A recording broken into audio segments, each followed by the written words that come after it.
Your voice is your most important asset. If you don't have clarity in your voice, if you can't connect through your voice, if you can't amplify your impact through your voice, asking AI to help you do those things is only going to make you move faster in the wrong direction and creating more noise. AI for me is best utilized in areas where I see time compression. I will not write anything in my voice, create anything in my voice, unless I've fed it with a source first or I'm utilizing a tool that's already been pre-trained in it, because my voice is unique. Brian, welcome to the Void of Impact. I'm glad to have you here. Dude, Aaron, this is long overdue, and I know that it's kind of like we've been building to this point of climax in our relationship so far. I feel like we're starting our first level today, but I can't wait to get you on my shows as well. And I from everything I've heard from you, from Joe Graham to others who've interacted and referenced you, man, you're my people, and I can't wait to continue to explore. Oh, sugar's going to make me blush. Well,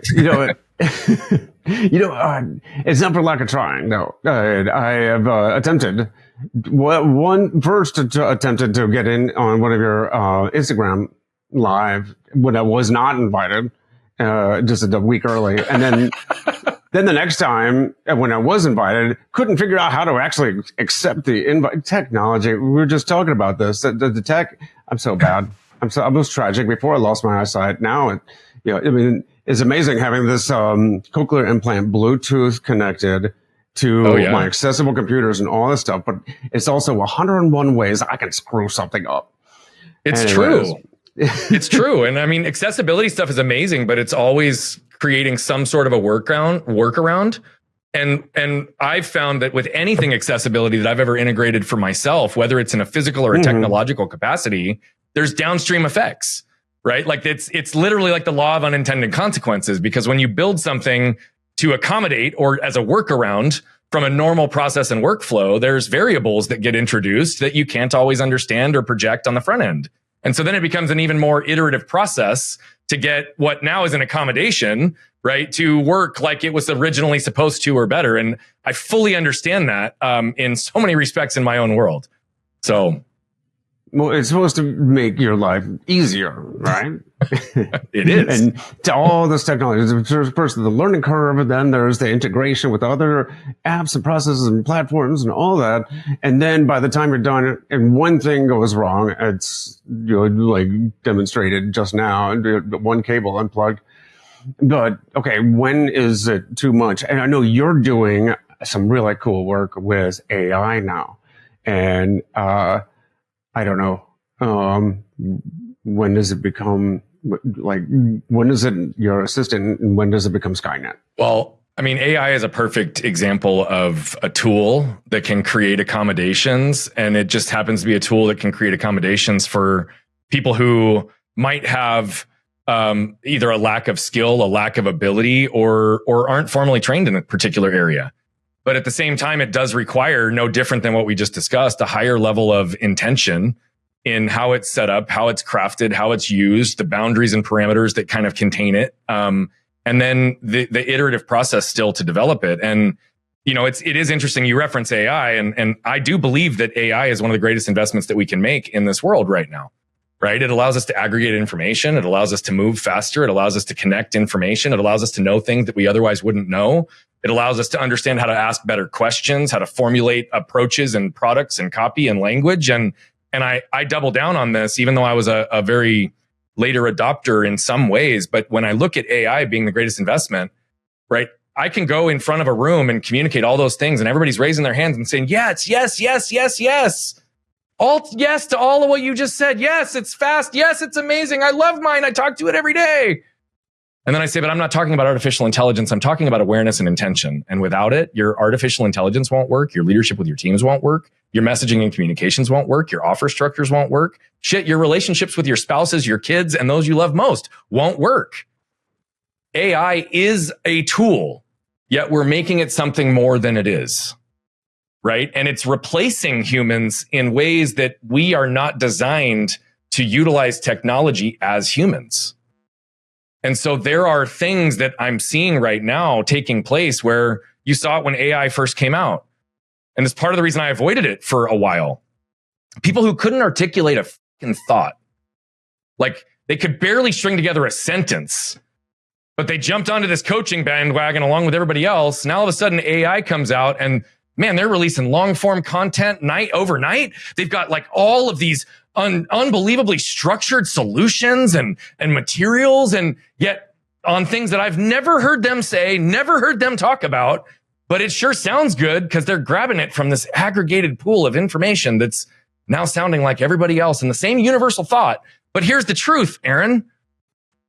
Why are there so many books on the same topics? Why are there so many coaches and teachers and trainers and ways that we approach this thing? Because we are all teaching the same thing in universal truth. What makes it real, what makes it accessible, what makes it valuable is our voice and our perspective that communicates our experience through these same universal concepts in a way that relates to other people and makes it accessible to them based on unified experience.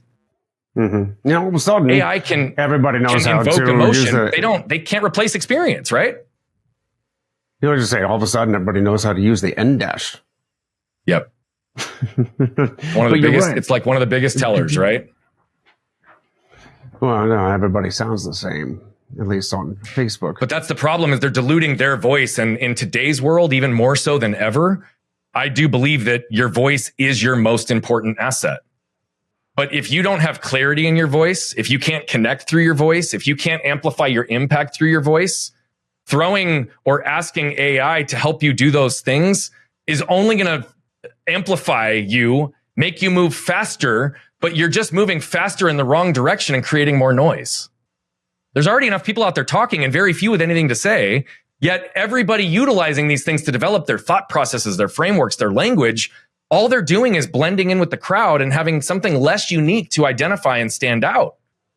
And so it also starts to dilute them into a point where they start to become dependent on it, when in reality, it's only a tool, right? But like anything, if you can't communicate a vision, if you can't align the elements of that vision that need to be integrated into it, if you don't have the patience and the clarity to set the guardrails and the tools and the boundaries in place, if you can't communicate with clarity how to iterate, how to evolve, how to grow, how to move, and if you can't continue to do all this while maintaining the focus on an end result that you want to contain, guess what? AI will take over. AI slop is real. Delusion is real.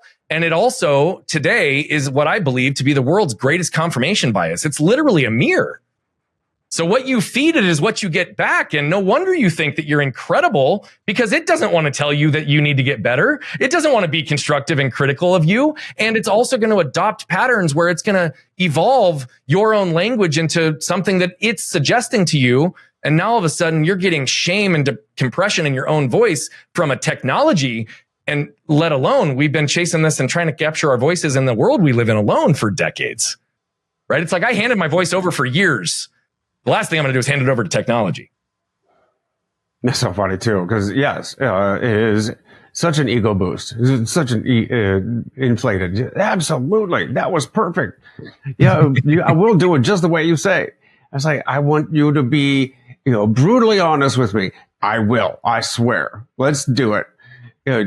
How was that? It sucked, but in the very best way. But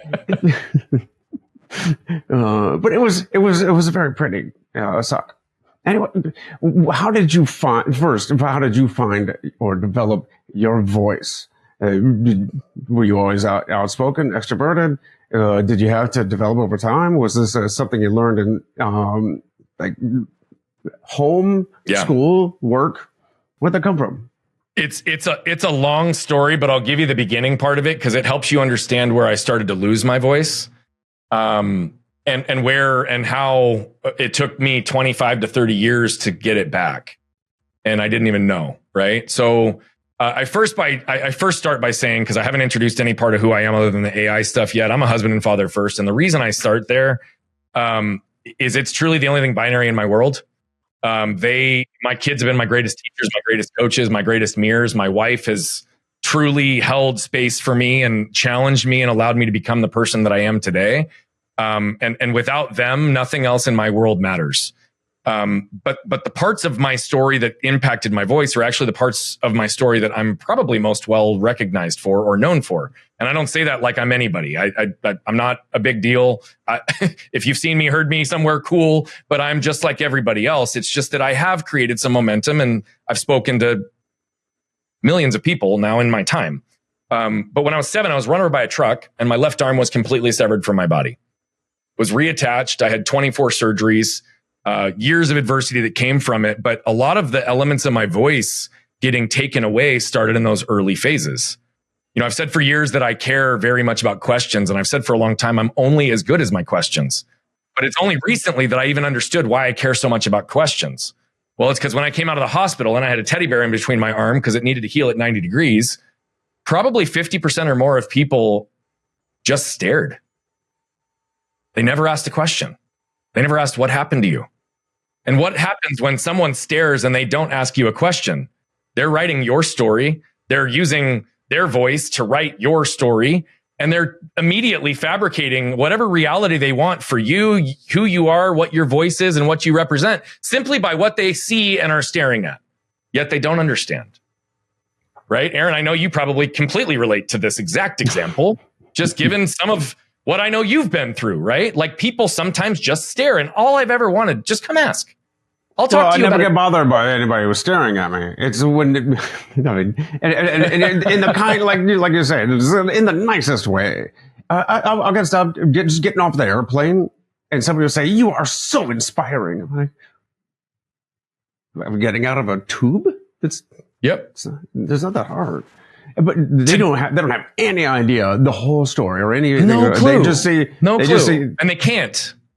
Right? They can't. Right. And that's the other thing is like, I don't care if anyone stares at me today, but as a 7-year-old, it made me very sensitive.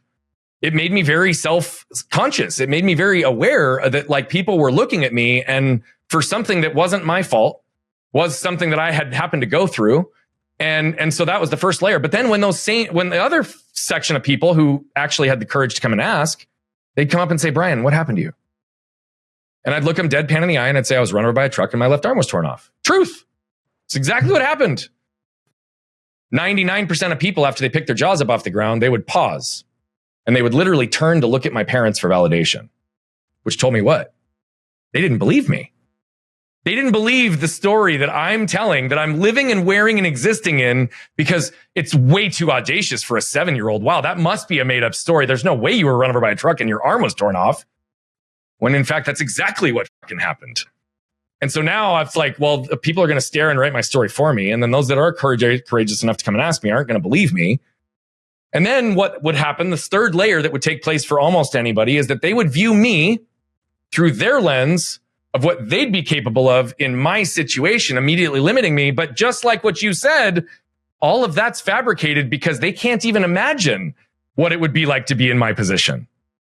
And so until you experience something, it's also something that I refuse to be defined, confined, limited, unworthy based on what other people did. And so I built a whole narrative and a way of living that it's like, well, if the world's not going to believe me anyway, then I'm going to become someone that they can't ignore. But what that developed into is I didn't trust my voice because no one ever believed me. And I really had to try to find elements of who I was. But in that next window of time, in my developmental years, I developed this mindset. Brian's good, Brian's strong, Brian's capable, Brian can do anything himself. And it served me for a very long time. But it also conditioned me to receive love, validation, and connection through performance, which meant it was contingent upon what I did, not who I was with my voice, but rather whatever I'm able to physically do in the world that produces an outcome that I'll get celebrated, praised, connected, or validated through. Right? Like so many high performers in our world. And so that's the beginning part of that story arc. And it was years before I developed it. Now, I was always clear and connected to my heart. I was always clear and connected to my intent. But there was also a lot of armor and a lot of areas that what I now call the trash from my past created belief systems that my life only further validated. And one of the big rules around voice that I find so important that people need to understand is that the world will never judge you based on your intent.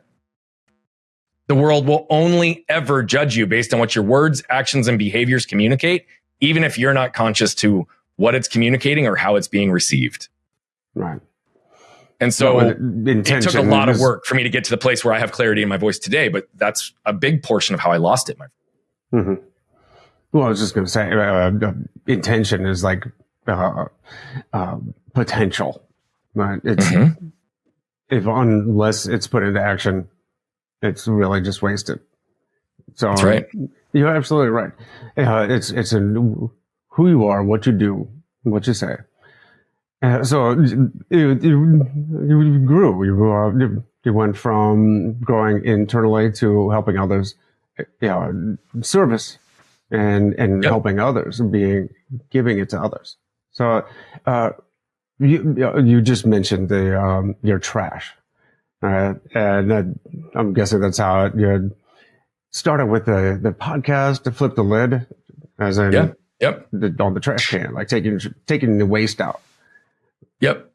Yeah, we've got the take out your trash methodology. It's developed into the waste to wealth framework and methodology.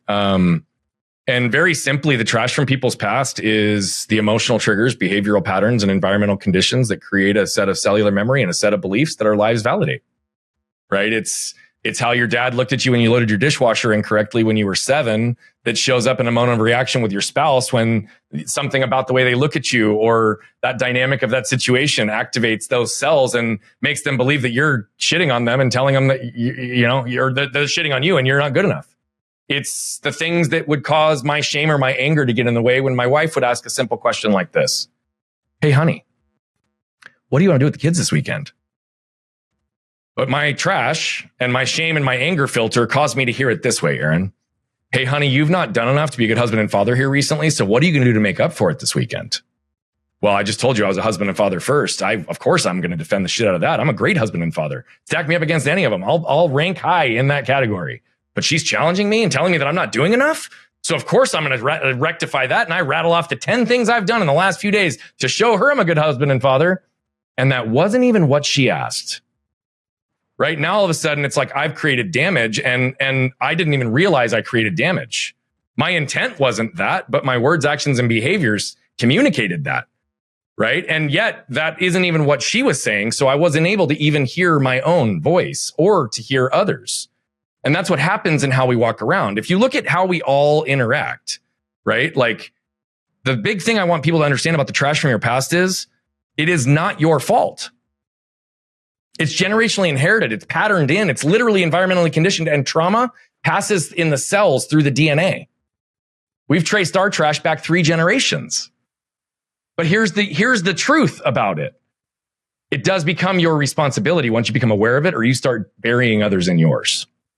And that's really where I help people get back into clarity and agency and work through these components through this waste to wealth. Because here's the thing, wealth is defined for me beyond just monetary riches. It's time, relationships, and health. And I haven't met a single person who doesn't want more of all of those things, right? But our waste is literally the singular thing that will prevent us from getting it there, because all this trash that shows up in moments of reaction, scarcity, perfectionism, control, anger, fear, any of these things literally show up as an invisible armor that blocks who we are and what we want from this world. If we look at the human experience, we all seek and desire 4 things. We all want to feel safe. We all want to feel protected. We all want to feel seen and understood. And we all want to feel connected. But the second we don't feel protected, what do? We protect ourselves. Imagine putting a 35-gallon black trash bag, hanging it flat in front of your face. Now this is your visible but invisible armor that you normally carry. Then the question becomes, how could you properly expect anybody to see who you are, what you're willing to do, what you're not willing to do, your heart, your intent, your soul, your desires, your boundary, your value, your worth, delivered through this opaque force field? But see, what it does is it causes wasted energy, wasted time, wasted resources. It shows up as wasted operational impact and wasted messaging, wasted financial resources within organizations. And it's all the human components that dilute it. And now people are throwing all of that shit into AI and amplifying the level at which we're diluting it. Like, whoa, what are we doing here? But that's, we all have our filters, right? Everything we grew up with, everything we learned, all the experiences. And that's how we communicate, is through our own filters. But how did you realize, how do you recognize when it's armor or when it's character, it's personality, and then vice versa? When you're communicating with somebody else how do you get through their armor, their filters? So there's that's a loaded question, but it's one of the best questions that you could ask right now. Right? Like here's the reality. Anybody I know, and I'll ask you since you're the one that's in front of me. Do you know what it feels like to get triggered? Sure. Do you know what it feels like to be unsafe in an environment? Of course. Do you know what it feels like to be overlooked, maybe disconnected, dismissed, less valuable than others in moments? Disconnected. I'm blind and deaf. Exactly. Right. So the point is you are aware and have a level of awareness to all these things. Yet many people can experience those things. And what do? Because of what the world has told us. They just push through them, put a smile on and act as if that's not their real truth. Mm-hmm. Okay. Now, I'm not saying that this is the case for every single person, but the simple way to calibrate and understand it comes down to a singular question. Are my words, actions, and behaviors taking me closer to or further away from who I am and what I want? It's a very simple singular calibration question. If you're operating behind armor and protection, you will go further away from who you are and what you want. If it's a character thing based on who you are and the values and the standards and the boundaries that you have, you're going to get closer to who you are and what you want, right? Armor protects pain, whereas boundaries, which allow character to be seen, are a communicated contract that exists based on your clear existence. So armor protects pain, no different than what I just said in those 4 things that we want. If you imagine now going to a networking event and not feeling seen, understood, or connected, or safe and protected, that armor goes up, that 35-gallon black trash bag. It could be everyone wanting something from you instead of for you and not understanding who you are and the value that you offer. They're just trying to hand out business cards and everything feels surface level and transactional. That doesn't feel good to anybody. No one really likes that. And armor goes up in that moment for many people, right? The difference is they don't even realize that it's up or to slow down long enough to realize that they're not going to get the result they want when they're existing and living behind armor. It could be going back to a family's house, though, for the holidays. And your dad, your aunt, your grandma are going to say something to you, make you feel a certain way. And you're already anticipating, where am I going to sleep? How am I going to avoid? What do I need to do? How do I diffuse this? It could be any number of these things that put you into a place where you feel the need to protect. The second you feel the need to protect, you guarantee you will disconnect from who you are and what you want.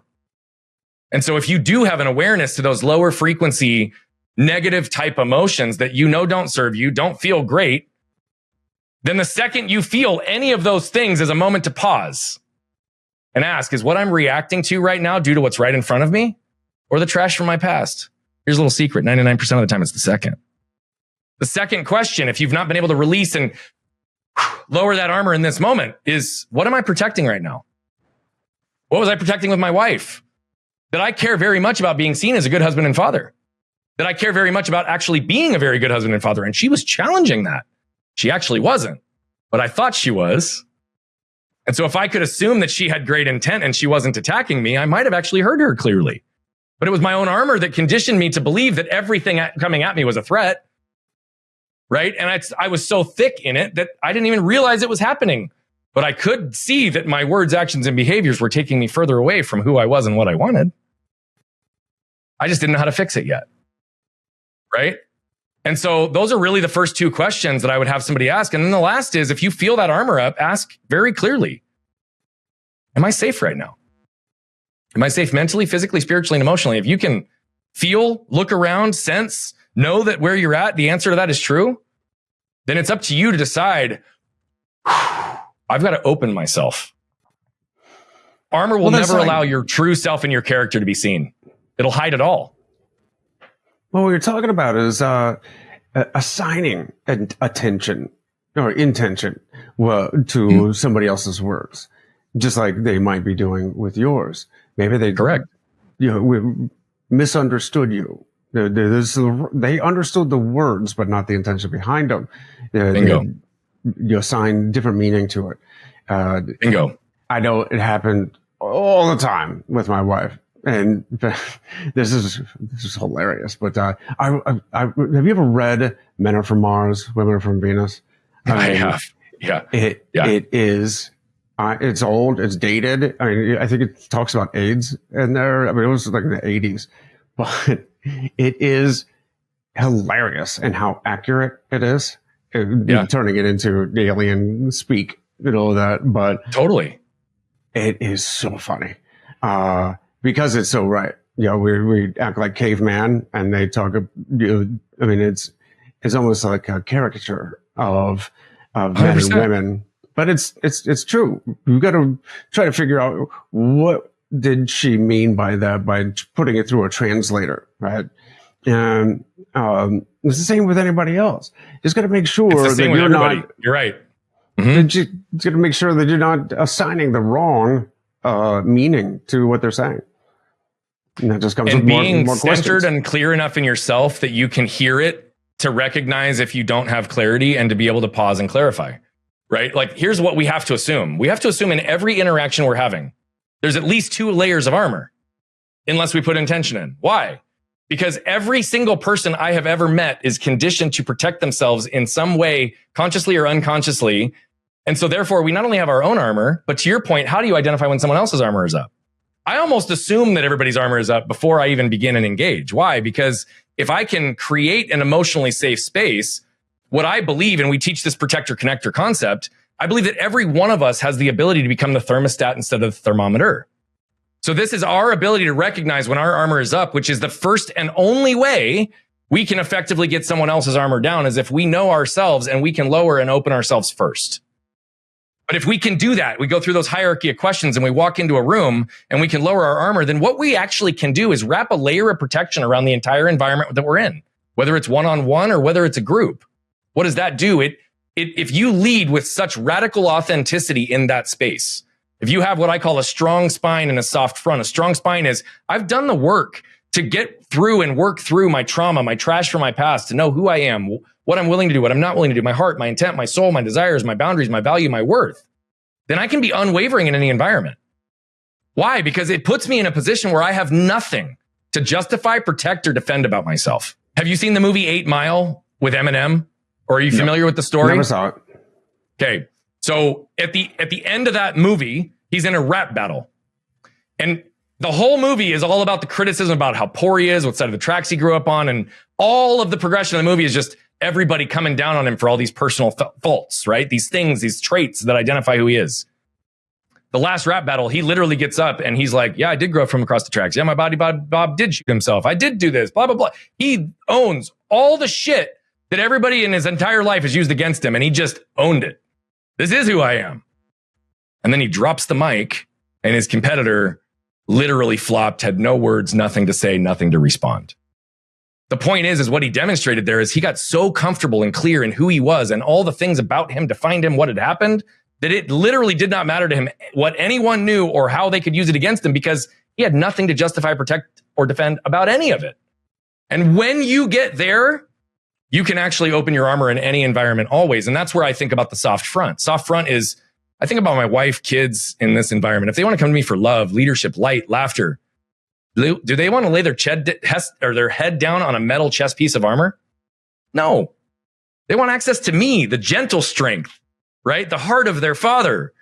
And yet I can provide that in any environment that I'm in, because I don't have anything to justify, protect, or defend about myself, even while I'm under attack.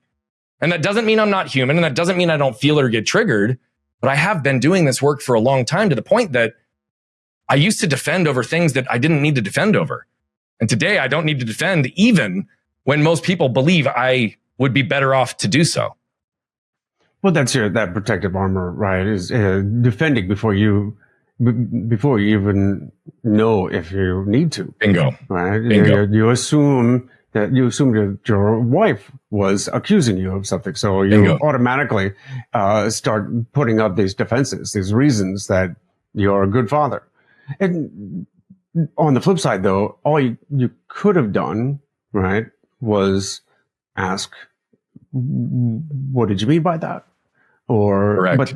but that means taking off the armor, so to speak. Bingo. Right, is to, until you've gotten to the place to do that, you can't ask a clarifying question, right? Because you're in that reactive state. You're in that victim mode. You're in that attack. You're the perception of feeling under attack and threat. That's what our nervous systems do. And so taking a breath, we can regulate in the moment. We can do some of the work, foundationally get this. We teach this in way more detail to actually help people unpack the specifics. But it gets to a place where not before too long, my wife, if she says something today, I can say, babe, I just got triggered based on what I heard. Makes me believe maybe I didn't hear you. Can you say it again? And if I can't hear it more clearly? Can we maybe pause this and visit it later so that there's no reaction or damage, right? There's no need to have a fight if it's just we're not in the mode to be able to communicate about this right now. It's okay to acknowledge that too. Well, it requires some vulnerability, which also means it requires a little courage. Yeah, you got to say, you open yourself up for that actual potential of attack, right? But then what's the worst that could happen? Maybe you are found lacking in some way, but that's an opportunity to learn. That's an opportunity to get better. But on the flip side, you might just learn that the intention there wasn't at all what we'd assigned to it. Right. Now, say you find your voice.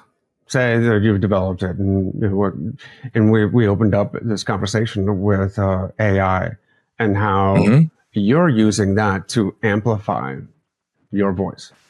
Can you tell me a little bit more about that? And how are you using this booming technology? It started with something relatively simple that I created for myself. And one of the best examples that I use this, and I'll give it as it relates to a tool and a product and a process that was built. And then if we want to go further, I can also talk about how this has been deployed in some larger organizations to allow them to do the same thing in ways that can repeat and amplify their brands and their vision and voice. But one of the things that I wanted to create is I don't fit inside a single container or compartment as a person or a business coach or consultant or a speaker. I do a variety of different things, and yet a lot of people in my world may or may not know that I do them, or don't quite know exactly what I do or how I do it.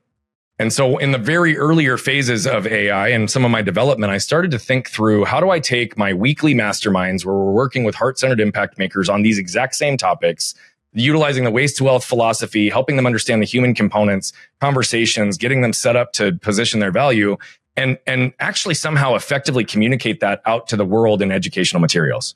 So what it started as was a process that I developed that had multiple different agents in the beginning that had very specific roles. And it was designed to take the transcript from those calls and, through the process we built, produce 7 to 11 assets that would be written authentically in my voice. They'd be mastermind summaries, recap emails, timeline stamp summaries that would all be for internal. But then it also became an amplification engine where I started to create a PR-based article, some LinkedIn materials, and some other resources for external promotion of these things, up to and including educational and visuals that would support it. Before long, it transitioned into, well, this is not going to work just for me. This could become a product. And so it's evolved quite a bit since there. Today, we've got one of the biggest issues that we struggled with is to take something that we did not have a transcript that we could utilize to really be able to effectively capture voice, even though we developed thoughtful voice, tone, and messaging type thought processes and agents.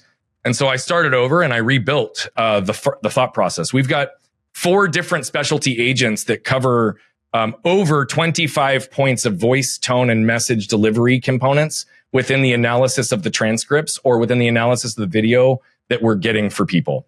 A great place to start in capturing voice is actually to feed it an example. But most of the tools, and even if you put it right into an LLM, it's only going to have some level of proficiency. The way that we extract and analyze every single word and the patterns and components that feed into it, we can capture with about 98 proficiency into the accuracy of somebody's voice with as little as a 90-second video. We've been able to do it now. If it's 10 minutes or more, it's literally about a 99 to 100% accuracy based on feedback that we're getting from our current users. And the next iteration of the tool that we launched just a couple of months ago allows you to literally spend less than 20 seconds, put your name, put your email, and put a YouTube link within the tool. And within 15 minutes, you're going to get 19 assets that are not only curated specifically to you in your voice, but they're AEO and SEO maximized with the specific keywords integrated through all 19 assets. Every asset is supported with the distribution, even sometimes the contact information for where these are. And you're getting Reddit articles, Quora articles, Medium articles, all the social media posts, PR ready elements. But we also are giving people cross promotion and monetization strategies that extract based on the concepts that were discussed or taught within the video, whether it's a podcast interview, a webinar, or a long form video, or even a short one where you're teaching a concept. What that's is doing is what I call time compression. There's a lot of intention into protecting the voices and protecting and putting very specific elements into it. To produce these 19 assets, we have over 25 lang chain specialty agents that communicate through a whole process that has validation and confirmation so that it actually comes out accurately. And that's often the feedback that we're getting. How the hell did you capture my voice so accurately? I was giving a keynote last week and had people scan the QR code. And one of my favorite things to do in that room is to see who got the assets while I was still on stage, because I'm giving it to them for free. And yet I have yet to meet a person that got those assets, reviewed them, and didn't say that it was as good or better than any voice training they've done, even in multiple years of history with their own LLM tools like ChatGPT or Claude. And sometimes in as little as a 90-second video. AI for me is best utilized in areas where I see time compression. Highly transactional, repeatable, predictable, consistent type paths that can allow for some variability within based on the variables that you give it. And that's what this does. But for the end user, it's 20 seconds of time and you get all of these assets. And we've had people make money off of the free tool that they've used in just a keynote based on the monetization ideas. So I look at AI around how do we replace or streamline or reinforce the things that we're already doing or we want to amplify. We've replaced about 80% of the non-human essential tasks within our own business and 2 VAs that were supporting things that were truly transactional type duties. No client interface, no messaging, just pure file organization, movement, saving, and documentation, right? 80% of our internal non-human essential in our own business has been replaced. But now we're utilizing this within enterprises as well. And so for me, I started using this, but I will not ever produce anything in my voice. I will not write anything in my voice, create anything in my voice, unless I've fed it with a source first, or I'm utilizing a tool that's already been pre-trained in it, because my voice is unique. It does stand out, and I communicate in ways that others do not. And therefore, I don't want to blend into the crowd, nor do I want to sound like anyone else. No different than I stopped watching other people's content 10 years ago because of the subtle nuance of how easily we can adopt someone else's language or facial expressions or nuances when we're listening consistently to the same people, right? Like I didn't want to blend in and sound like them. I'm not any of them. I'm me. And so I just put a lot of intention into how we structured this because AI really can help us amplify. It can help us move faster. It can help us reach more people. But if you're doing so without those guardrails and intention to protect your most valuable asset, you're missing the boat, and it's not going to probably make you millions. It'll probably cost you everything. How do you get the AI to accurately use your voice? Because no matter, like you were saying before, it's frustratingly obdurate. It just doesn't. It ends up reverting back or getting lazy, or you're just sounding like AI. Which is why you set up the systems and the processes and the protocols with bots and agents that have very specific protocols to allow yourself to protect in the areas that matter. Right. Wow. And not everybody can do that. So if they don't know how to do it, we've got products that we can help people with. And this isn't a pitch, right? But I also help consult and help people build things authentically in their voice through our mastermind or through other consulting elements. What I would suggest is if what you're writing, what you're using AI for today doesn't feel 100% you, or if you've gotten blind to it's not 100% you because you've been using it so religiously and so reliantly for so long, then I would just encourage you to hire or find somebody that's a subject matter expert that understands the human components and is not just a straight developer or coder. The issue with a lot of even the AI voice tools that are on the marketplace, they don't have a very comprehensive analysis of the actual voice. It's very simplified prompting that is not nuanced. It doesn't allow for context. It doesn't allow for the variability, and it doesn't get to the specificity as it relates to how we actually communicate. You communicate worlds different than I do, Aaron. It's obvious just in the way that we interact. That's not good or bad, but the point is you are you and I am me. And if we were to write something or communicate something, the likelihood of us sounding exactly the same is very, very small. So the question isn't, how do we recognize the value within our voice? It's, to your point, how do we leverage AI in a way that doesn't sacrifice it? And it's with intention. It's with you having enough knowledge and understanding of this to correct it, redirect it, or again, to set up the tools, systems, and parameters in a way that you don't have to. do it repeatedly. You can actually allow what you design once to do it for you 10,000 times. I guess that's the other side of the coin, or the edge of the cliff is one, being able to get it to tell you to speak, use your voice, be able to use AI to amplify your own message. On the other side is, how do we keep it from becoming a crutch? Getting lazy instead of using it like a jet engine, or just putting it on autopilot. You know what I mean? I think it's about how you use the tool. If you approach it with the idea to replace you, replace your process, replace a person, then inherently there's going to become a dependency on it. If it's viewed through the lens of, this is a tool that I can use as both a tangibility and a consistency tool that allows me to do things over time, then there has to be some oversight, both in how those tools and systems are built, as well as how do you monitor them over time, right? So that's one component. Another side to this is, are you the type of person that's going to type an email and then put the email into ChatGPT and say, make this sound more professional, or rewrite this in a way that's going to be at a 5th grade education level? The second you do that, you already are changing the way that you authentically communicate, and you're defaulting by that just to divert you of whatever it wants to structure. So what parameters and guidelines do you give even in simplified prompts? When you say, please write this in my voice, how detailed are you getting in that? Hey, please make sure that you look at this transcript to analyze the nuances of my voice, my language patterns, and how I might uniquely communicate. And in the collective work of all of what we've done and how I've interacted with you so far, please also create a voice and tone profile for me to better understand how I communicate and how to direct you to utilize my voice to do so. Do you see the difference between make it sound like my voice and even just that, which is a fraction of improvement over the first, but it still produces a worlds of difference in terms of the outcome. Now, I told you I've got agents that extract 25 plus different variables and components in voice analysis. That's how my tools can do it really, really well.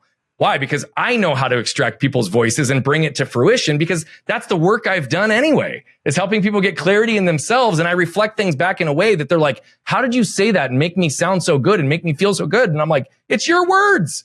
I just reflected it back and packaged it differently, right? AI can do the same thing. So the other side is I use it as a creative partner. I use it as a creative partner, and I use it with very specific things. So I've been able to, through using AI, learn AI, but also learn and develop how I utilize it. So I'm now operating with Claude Code almost exclusively in my terminal, and I've built and executed 162 different agents that have specialty roles. It's Python code, CSS code, coding agents, debugger agents, development agents, like ones that truly at an enterprise level have a set of skills in coding or development that I don't. I'm not a coder. But with it, I can allow the knowledge of how these things get done to act as if I've got a coder or a developer to get me 95% of the way there without one. Then I can have my team. Go ahead. What's your aim there? What's the goal, end result with all these agents? It makes everything I can do faster and more powerful. I can build apps and specific solutions for my own business that also can become web apps or solutions that I can deploy and sell to other people. It allows me to have more security. I can build in the memory components in a way that an LLM won't. So as I've learned these things, I can now take what a lot of the off-the-shelf AI products are and build and develop them specific to how I want to use it or the way that I think, which many of my clients are already wanting to buy because they're like, shit, if this is going to replicate some of the ways that you already help us, why would we not do this? But all of it has the containers wrapped around it. But where do I go with that? Well, I was working with a client in a consulting fashion, trying to get clarity in their voice. They'd worked with branding development agents. They've got a website developer internally. They've hired outside PR and marketing folks more than once to try to get clarity in this message over the last 2 years. In a 2-hour session sitting with them on my own computer while I was in front of them, because of what I knew, the history of what would took place, we were able to literally render 6 different sites in HTML code that I could pull up real time and show them. And we could iterate and refine live in the room. And by the time I walked out of the room, all of the code was there and it was in my client's folder so that they could actually deploy it on their site unless they wanted me to help them with it. I couldn't have done that with AI, without AI before, right? I could help them outline the website wireframe. I could help them write the copy. I couldn't show them a visual in a way that was going to be that quick. Yet I showed them 6 iterations within a 2-hour window because I could real time iterate and give my own tools feedback and have the code updated. And I've built it in such a way that I can trust it now. Yet I still have to be the one to catch where it deviates. I'm not suggesting that everybody go down the path that I have with AI. That's not what I'm suggesting. But in a very simplistic way, there are tools out there that if you look at what are the most draining areas within your business that are also very essential. It might be a report process. It might be how you're having to move files together. It might be what you're looking at. I'm working with an M&A company right now, and we're creating an AI-based system to help them use these tools to streamline their due diligence process. Because in the last 18 months, they've looked at over 900 deals on collectively averaged 100 hours per deal for review. Only 10 of those went to a letter of intent, and only 1 did they decide to acquire. Look at all that wasted time. And a lot of it's just in the moving of files and the collection of data and the follow-up, of which all of it we can streamline.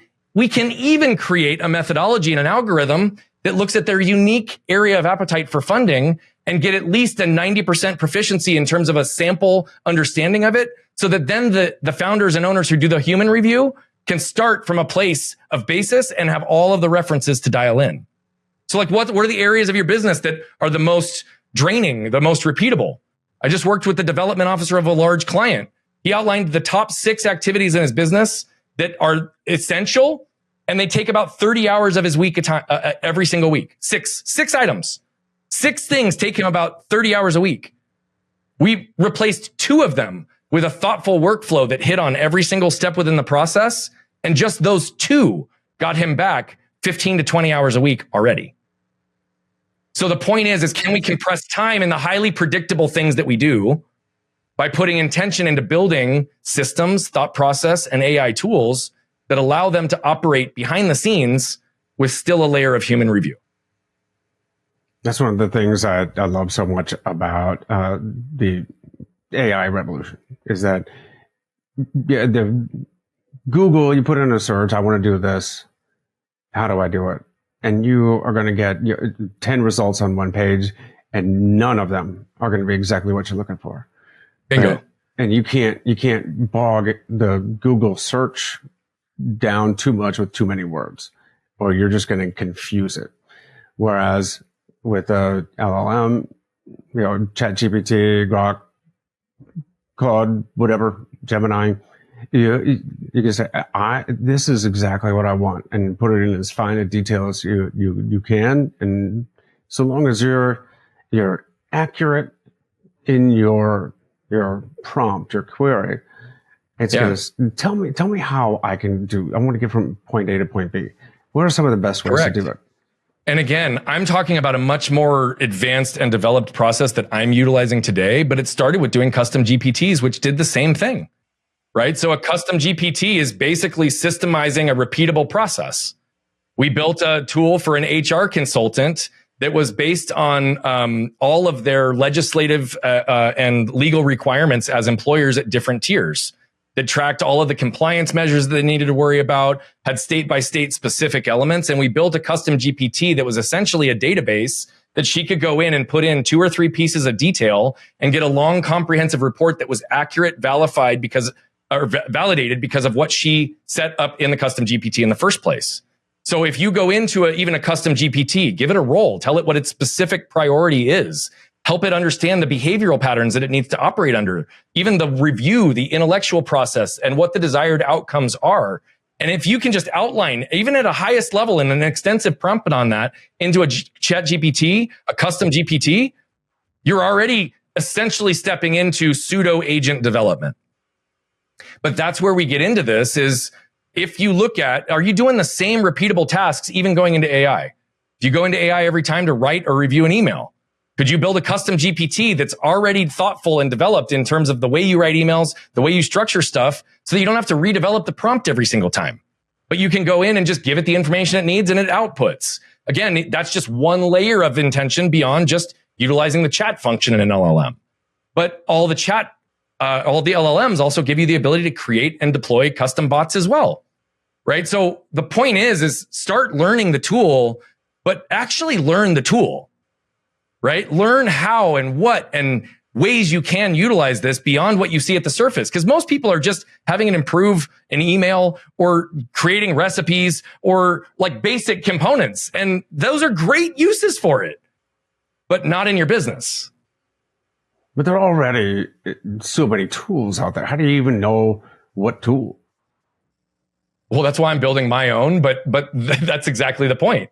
Is sometimes you just have to try. Right? I have on subscriptions multiple LLMs that I utilize. I've got ChatGPT, we've got Claude, I've got access to Gemini, right? And through some of my other stuff, I've got these. Why? Because they all slightly have their own nuance. Now, if I don't end up using any of them consistently, I don't just keep an unreasonable tech stack for the purposes of it. But like, great example, I was teaching some of my clients, there's amazing tools that help with inbox management and pre-sorting things and already replying to stuff somewhat in a trained element of your voice. There's multiple tools of it. And I suggested one or two. And sure enough, it's funny, clients just this last week in our mastermind were like, man, that was so critical. I tried that tool. I liked it, but it didn't work for me. So I went to this one and tried it. This is the one for me.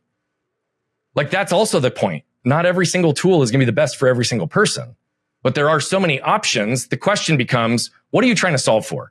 If you need video production, there's great tools for that. If you need to repurpose your assets, there's great tools for that. If you need to try to capture your voice, there's some tools for that. If it's email, there's some tools for that. If it's project management, there's some tools for that. Like, there's no lack of options. The question becomes, are you courageous enough to try something new? And are you patient enough to give it enough time and iteration to actually develop it so that it will work for you? Right? It's like going to buy a suit off the rack. It's not going to fit everybody, even with our preset sizes, which is why people get bespoke and custom suits, especially people like me, because I don't fit in anything off the rack. It hints of imposter syndrome, overwhelmed, lack of experience, where you just don't know, with so many selections, so many possibilities, so many different prompts, or everything, where to start. So it's just a lack. But if you don't start at all, then you never will. It's right. And you just gotta jump in. That's exactly right. And here's the thing: we're only 3 years into this evolution, and as fast as it's moving.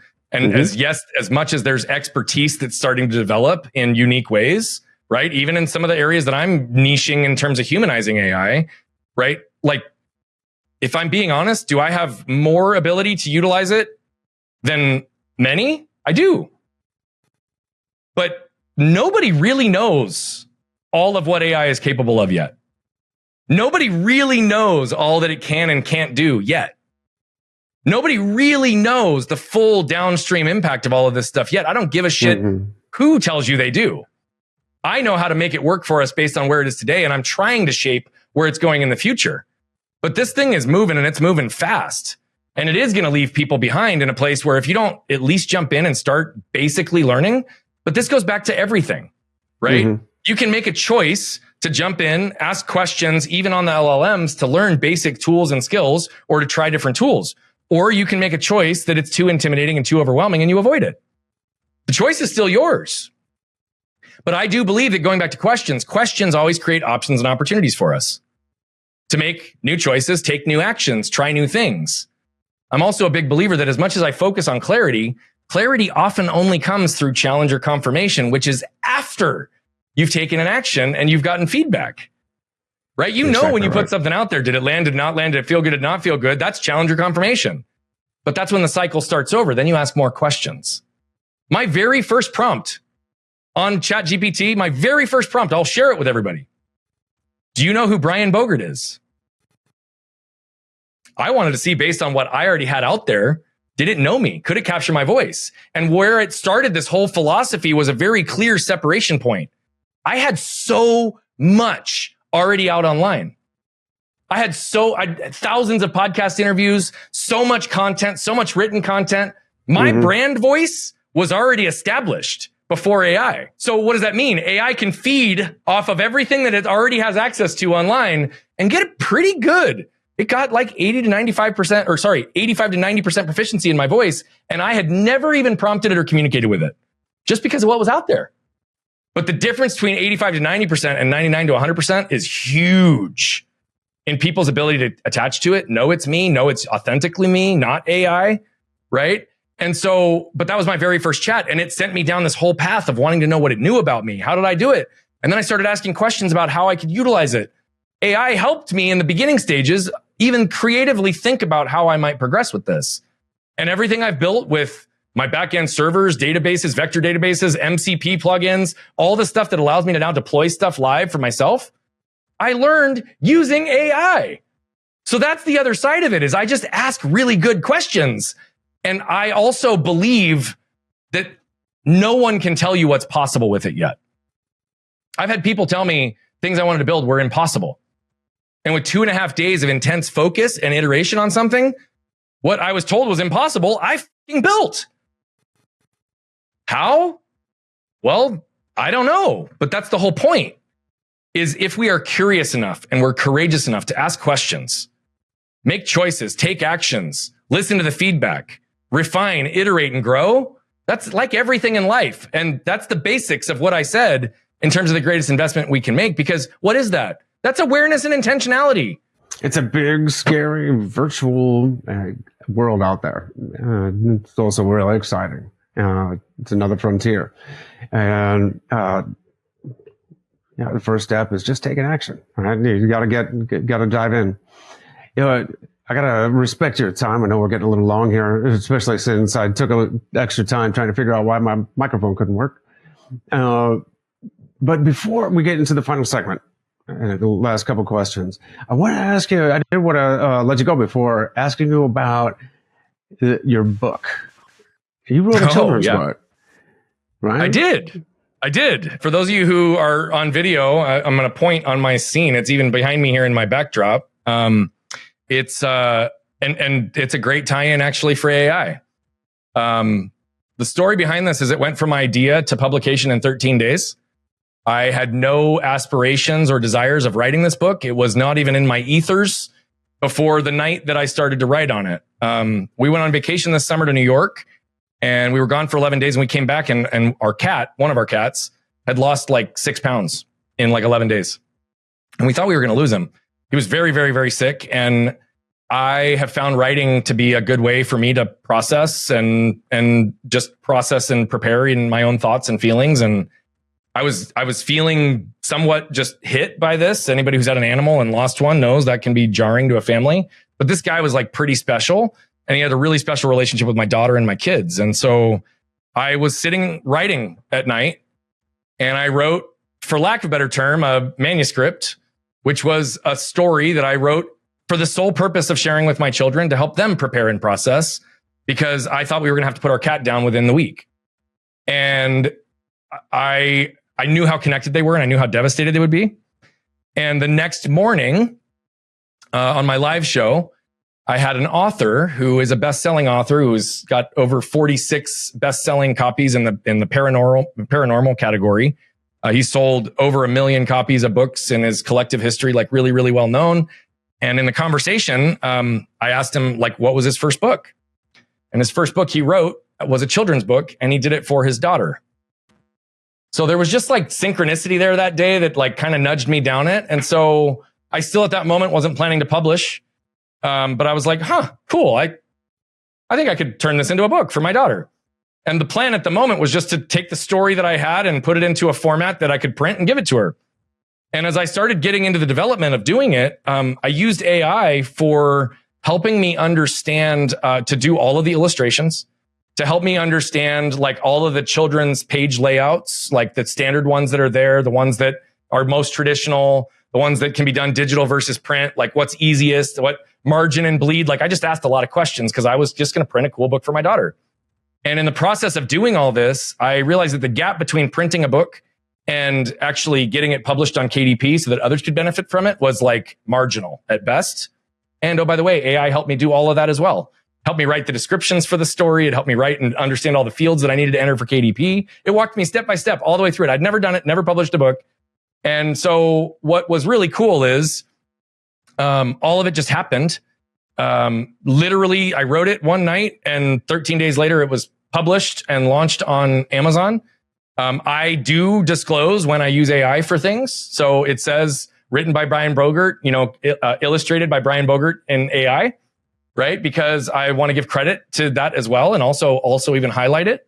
But it was really fun because it allowed me to take this manuscript, and I already had it somewhat slotted into chapters, but the way it slotted is that each chapter kind of became a page spread, and it just worked. And all of the backdrops, all of the imagery, all of the fonts, all of anything I used in the book visually, all of it, AI helped me develop. And so it is a great example of even what I'm talking about. It took a story that I wrote for my daughter and helped me make it publicly available for others. We've gotten every adult that has bought it and read it, that's given feedback, has said, you had me crying by 2/3 of the way in. It's a book on belonging. It's a book on connection. It's a book on living presently and how do we kind of honor those that we have active and in our lives still today. It's a book that really covers a lot of, even grief and bereavement. And the cool part is I do Waste to Wealth, and I deal with people's trash from their past outside of all the marketing and AI and sales stuff I do. And so it's also very on brand, right? Because it fits even within the realms of the ways that I might communicate anyway. And since I wrote it, it was easy to just have AI help me with everything else. And it really was kind of a cool process. And frankly, something I'm very proud of. It actually launched and published on the 33rd anniversary of the accident as well. So it launched on August 10th this year. So just a few months ago. But I'm getting people shipping their books to me to sign them for Christmas presents for their nieces and nephews and friends' kids. And because the relevance to it is it's just a good story. So whether you've got a furry loved one and you understand that story, or you're just somebody who wants to better understand belonging, it's a book that, though written for kids, can I think help anybody. That's very cool. That's and on top of all that, you have something as a legacy hand down to your daughter. Mm-hmm. She can say, "My dad wrote this for me." Yeah. And the funny thing, I actually had used the help of ChatGPT to write a few stories, just bedtime stories for my boys. They're 6 now, but one of the things we do every night is a story time, bedtime stories. Yeah. And since I can't read a book to them, we'll sit and listen to audiobooks. And then one day the boys were like, tell us a story. Okay. Well, most of my stories are not appropriate. But I say, okay, hold on a second. Let me come up with something. And I put a few details into ChatGPT. Let's tell a story. Let's tell a story about 2 5-year-old twins going on a Christmas adventure with their teenage big brother and mom and dad, and gave them all of the personalities of the household. And then there was the Halloween version of that, and all this kind of stuff. It was really cool. I love that. But anyways, in my story, I didn't mention it, but the 2 key characters are our cat by name, and my daughter, or a rendering and an example of my daughter, even named Addie in the book. Mm-hmm. And it's about their relationship, honestly. Yeah. And that's what was really cool about it. My daughter is hearing impaired, so she's got bilateral hearing aids. And it's funny because there were people that pointed out, they said something like this. They were like, did you know that the hearing aids were not in every image? And I said, yeah, I did. That was by design. And they said, well, what do you mean? I said, well, there's 2 images of her in bed sleeping. She doesn't sleep with her hearing aids. So that one seemed obvious to me. And I said, but guess what? She also has the ability to take them out if she chooses to, and she doesn't wear them all the time. So if I was trying to accurately represent it, I could have just kept those hearing aids in the whole time. But there are times that she's in her room playing and singing or whatever, and she takes them out. And so it was funny because they were like, well, it's an AI anomaly. It didn't capture it. I was like, no, that also was by design. Who with hearing aids do you know wears them 24 hours a day? Not many, right? They take it a break at least to sleep. I mean, you've got cochlear implants, but I would imagine that there's a way to disconnect it as well, right? Or shut it off, or do you listen to it 24 hours? Bingo, done. See? That's exactly my point. And so, but it was funny because it's that small little nuance. Someone was like, well, AI must have done that. No, I chose to do that because I know my daughter and she doesn't wear them 24 hours a day. Right. And she saw it and it was totally normal. But it's like little things like that. It's like, even for another little kid who's got hearing aids to see a little girl with a cat who also has helped her with things and has watched her knowing almost that she doesn't have hearing. It's crazy. This cat literally will like overwatch her when there's noise, chaos, other things. It's like he becomes her ears, notifies her of stuff like almost intuitively. Right. What a cool thing to capture. And again, was able to show that visually, but that's the power of these tools. Yeah. Yeah, it's pretty cool. My wife hates when I do that, by the way. Pull the processor off. I joke that I wish I could take mine off. You're not actually winning the argument. It's actually losing by forfeit. Let's segue into the final segment. It's the countdown to impact. And that's a 3, 2, 1. 3 books, 2 quotes, and 1 person who have all made an impact in your life. Mindset by Carol Dweck. That one's one of my favorites, so it almost always comes up. Grit by Angela Duckworth. And The Compound Effect by Darren Hardy. Quotes. Let's see. One of my favorite quotes, and it's actually one that's very relevant for me right now that I'm grounding. And I wish I could source it, but there's varying attributes to who actually said it and the exact words. So bear with me because I can't tell you exactly, but it's something to the effect of there is no limit to the level of impact one can accomplish as long as they care not who gets the credit. And another quote that I would tell you is also an I am statement that I would say is self-identified. It is that I am the manifestation of my thoughts. It's a grounding way that I just always calibrate. I'm gonna break your rule though. I think I'm gonna stick with your rule. So those are the 2 things. And then the third one was one. Did you say one person? One person. Yeah, it doesn't have to be the one person that's impacted my life. Yeah, one person who's impacted your life. Is that the question? Yeah. Okay. There are so many names, so to come down to one, it can be challenging. But I know this is going to be cliche. It's my wife. Chuck Norris. Yeah, he pushes the world down. He doesn't do push-ups. It's my wife. I would not be who I am today if it was not for her. And what's interesting is I am actually who I always was. I'm who I was meant to be, who I authentically always was before my armor. And it was a lot of her strength that allowed me to navigate to where I am today. I love it. That's awesome. Also, very safe answer, but excellent answer. Yes. It is a safe answer, but it wasn't meant to be safe. But I understand that. I'm just poking some fun. But it should be that way. It should be your partner, your best friend, your muse, and your best encourager, the one you feel most authentic with, able to be, like you said, able to take off your armor and be authentic, be vulnerable and courageous at the same time. Okay, the last 2 questions. One is, if people want to find out more, where do they go?